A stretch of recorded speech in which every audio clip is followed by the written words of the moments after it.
ఇక్కడ ఇంకొక sharp student ఉన్నారు మనతో పాటు. ఎస్ మిస్టర్ రాణా గారు రోజు షార్ప్నర్తోనే అసలు షార్పెన్ చేసుకుంటూ ఉంటారు ఆయన బ్రెయిన్ని. ఎస్ చెప్పండి, మీరు ఆ రోజుల్లో కంబైన్డ్ స్టడీస్ ఎలా చేసేవాళ్ళు, ఎవరితో చేసేవాళ్ళు? కంబైన్డ్ స్టడీస్ అంటే సోలోగా చదవలేదండి. కంబైన్డ్ ఎక్కడ వస్తుంది? ఎప్పుడైనా సరే మనలాంటి స్టూడెంట్స్ సోలోగా ఏం చదవలేరు, ఎవరో ఒకళ్ళని పెట్టుకోవాలన్నమాట పక్కన. నేనండి కంబైన్డ్ రామ్ చరణ్ తో చేసేవాడిని. కంబైన్డ్ బాగా కంబైన్డ్ స్టడీస్ చేశాను. ఎలా ఉండేది ఆ కంబైన్డ్ స్టడీస్? అంటే ఎంతవరకు అంటే అంతవరకు చదువుకున్నామండి ఇద్దరం. అది ఎంతవరకు అంటే పంజగుట్ట వరకా లేకపోతే? లేదు, యూసఫ్ కూడా వరకు అండి.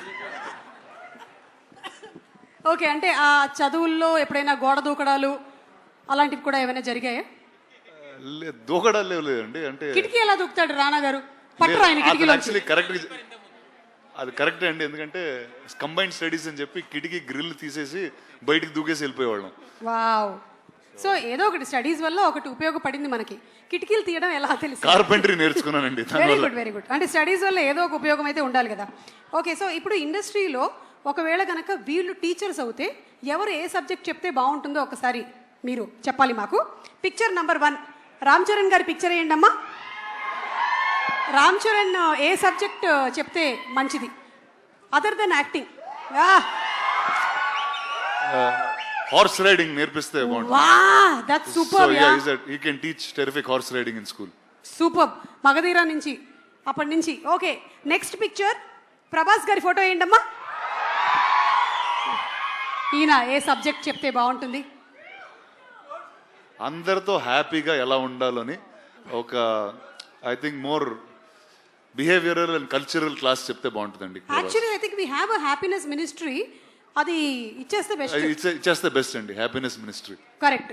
బా, yes darling Prabhas. Next picture please. Anushka గారి ఫోటో వేయండి. ఈవిడ ఏం టీచ్ చేస్తే బాగుంటుంది? సేమ్ అండి, యాక్చువల్లీ మంచితనం టీచ్ చేస్తారండి అందరికి. బా, అంటే నాకు ఇప్పుడే రీసెంట్గా నేను యాక్చువల్లీ నేర్చుకున్నా. జపాన్లో కొన్ని స్కూల్స్లో ఫస్ట్ 3rd క్లాస్ వరకు 4th క్లాస్ వరకు వాళ్ళకి ఏ సబ్జెక్ట్స్ ఉండవండి. అంటే కేవలం మనుషులతో ఎలా మాట్లాడాలి, ఇళ్ళు ఎలా శుభ్రంగా పెట్టుకోవాలి, those kind of basic subjects will be taught for life. I think she is the best person to teach that. I think మన అందరికీ ఇక్కడ చాలా అవసరం అది. చాలా అవసరం. మనకి యూకేజీ ఎల్కేజీ నుంచే నౌన్ ప్రొనౌన్స్ రుద్దేస్తున్నారు. ఓకే, లాస్ట్ కాదు, ఇంకొక 2 పిక్చర్స్ ఉన్నాయి. ఆ రాజమౌళి గారు ప్లీజ్ రండి. ఎలాగో మీరు మాకు ఇంకా ఒక 2 years వరకు దొరకరు ప్రీ రిలీజ్లో. కనీసం ఇలా ఫోటోలైనా వేసుకొని మేము సంతోషపడతాం. అన్ని సబ్జెక్టులు చెప్పే ఒక టీచర్ ఉంటారు చూడండి, సాయంత్రం ట్యూషన్కి వెళ్తాం, అది ఆయన. సూపర్, అసలు సింప్లీ సూపర్. అన్ని సబ్జెక్ట్స్ కి మనం 300 రూపాయలు కట్టి వెళ్ళిపోతాం. సాయంత్రం ట్యూషన్కి వెళ్తాం చూడండి. Okay, done. Thank you teacher, thank you. And last but not the least are Devara NTR. ఖచ్చితంగా తెలుగు టీచర్ అండి, తెలుగు టీచర్ 100%. తారక్ కన్నా తెలుగు ఇంకెవరు నేర్పిస్తారు చెప్పండి? So I think Tarak will be the best Telugu teacher. ఇందుకనే మీరు సినిమాల్ని ప్రొడ్యూస్ చేసి ప్రెజెంట్ చేస్తున్నారు. ఒక్కొక్కళ్ళకి ఎంత కరెక్ట్గా ఇచ్చుకోవాలో అంత కరెక్ట్గా ఇచ్చారు కదా అసలు బిరుదులు. అండ్ అంతేకాకుండా ఎప్పుడు ఈ సినిమాని ఎక్కడ మలుపు తిప్పాలో చూపించింది కూడా మీరే రాణా గారు. అంటే తెలుగు సినిమా ఈ రోజున విజయకేతనం ఆస్కర్ వరకు వెళ్ళింది అంటే you were the first person who identified it and took it and marketed Telugu films.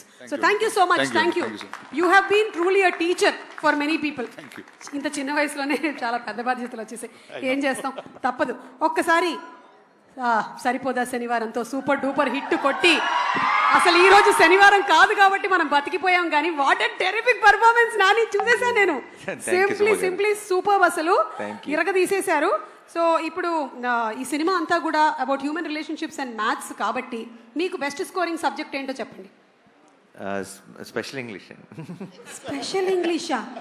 అంటే తెలుగు లేకపోతే స్పెషల్ ఇంగ్లీష్ ఉండేది కదా? అక్కడ ఏం రాసినా నడుస్తుంది, కథలు రాయాలి. ఎక్కువ ఆన్సర్ షీట్స్ రాసామంటే ఏదో ఒక మార్కులు వేసేస్తారు. అంతే, కథలు రాయటమే. అక్కడ కథలు రాయటమే, ఇక్కడ కథలు రాయటం. సరే, ఇక్కడ మాకు చిన్న కథ చెప్పండి. మీరు చిన్నప్పుడు విన్న చిన్న కథ ఏదైనా జస్ట్ 2-3 లైన్లో చెప్తే చాలు. ఎలాగో మాకు చిన్నప్పుడు సొంత కథలు వెళ్ళినామండి. మనం చూసిన సినిమా కథే, టైటానిక్ రాసేవాడిని. బా, గ్రేట్. అసలు టైటానిక్ ని కూడా అక్కడ రాసేసారా మీరు? ఓకే, సో మీకు మీ సిస్టర్కి ఇందులో ఈ సినిమాలో బ్రదర్స్ ఇద్దరి మధ్యలో బాండింగ్ చాలా బాగుంటుంది. సో మీకు మీ సిస్టర్కి మధ్యలో ఉండేటువంటి ఆ బాండ్ లేదా incident, anything that you would recollect? I think సిబ్లింగ్స్కి ఎవరైనా సరే సిబ్లింగ్స్ అన్నాక బాగా కొట్టుకుంటారు.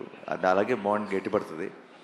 ఐ థింక్ వాళ్ళు మనకి ఎంత ఇంపార్టెంట్ అని మనకు తెలిసేది కొంచెం వాళ్ళు ఎక్కడికైనా వెళ్ళినప్పుడు వాళ్ళని ఒక సంవత్సరం చూడనప్పుడు కొంచెం దూరం అయినప్పుడు బేసిక్గా. సో నేను అంతే లైఫ్ అంతా బాగా కొట్టుకు తెచ్చాం.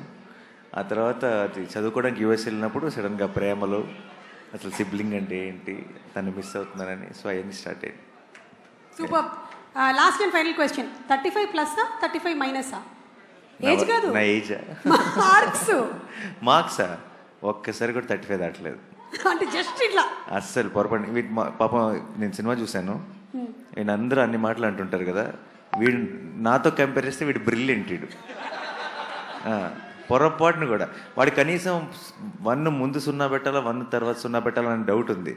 నాకు అసలు 1 తర్వాత 2 ఎందుకు రావాలి, 2 ముందు ఎందుకు రాకూడదు అనే డౌట్ ఉండేది. సో ఒక రకంగా చెప్పాలంటే నేను సినిమా చూస్తున్నంతసేపు వీడితో తెగ రిలేట్ అయిపోయి ఇదేదో నా బయోపిక్ తీస్తారన్నట్టు ఫీల్ అయ్యాను.